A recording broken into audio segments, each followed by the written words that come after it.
Hey guys, welcome to my video on utility maximization with perfect complements.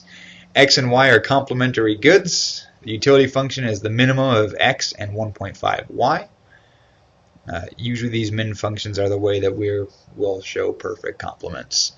We got 50 bucks to spend. Each good costs $10, which means our budget constraint looks like this, and it can be simplified to that. All of our feasible bundles that are on the budget constraint will be on the line y equals 5 minus x. Now you're going to have to forgive me. I'm going to graph this utility function. I'm using a really cheap software. I'm cheap.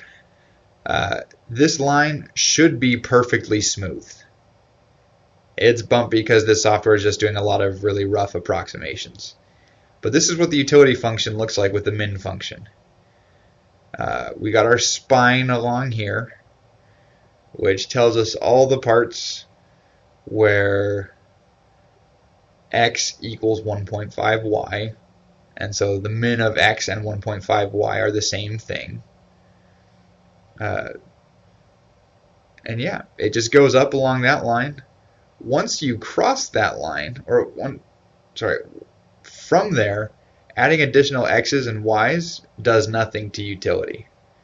So first let's show what that looks like with indifference curves.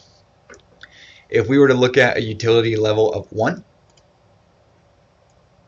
here's utility. We're just putting a slice right through it at the level of 1. Our indifference curve looks like that. If this is a right angle and those are straight lines, you got perfect complements. If your indifference curve is somewhat close to this, you have fairly complementary goods.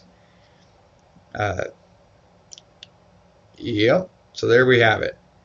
Right here we have y being about 2/3 and x being 1.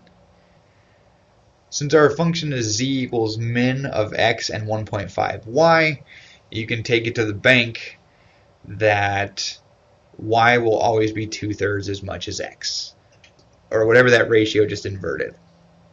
Alright, let's look at our next indifference curve, where utility equals 2.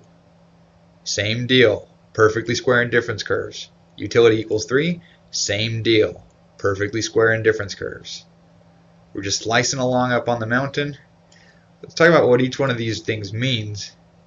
Once I achieve my 2 units of x and 1 1/3 units of y to get to this indifference curve, additional units of x do not add any more utility unless I also add y to get to the next indifference curve.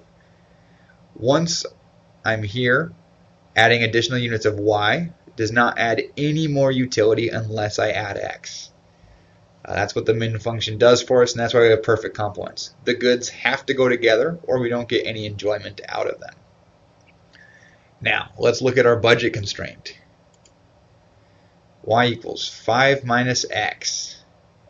So y can be 5, or x can be 5, or anything in between. So this is a big old slice out of the mountain. Now it should be really obvious to look at it. That's the max. Find a point where y is 2/3 of x and spending it costs your whole budget. I'll throw some indifference curves on here just for good measure, because that's what I tell kids to do. Here's that indifference curve.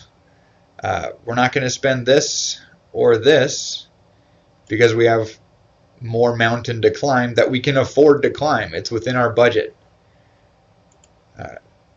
Again, I'm not going to buy this or this because within the budget, on this side of the wall, I can still climb higher up the mountain.